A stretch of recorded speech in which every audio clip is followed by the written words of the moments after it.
When you try to launch PowerShell, you may sometimes get a strange error message that says the PowerShell could not be found. Now, if you're looking for ways to fix this, make sure to watch this video tutorial. Now, if you cannot find PowerShell using the search functionality, go to the folder where the tool is installed and then create a new desktop shortcut.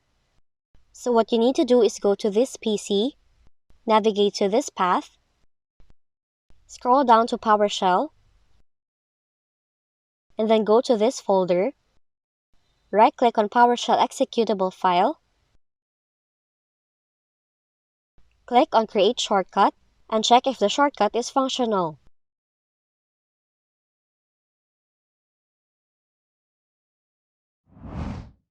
Next, launch the PowerShell using the Run option.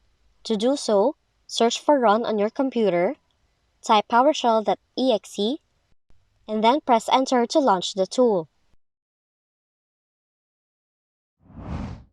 And for your last option, repair corrupted system files by going to the command prompt with admin rights.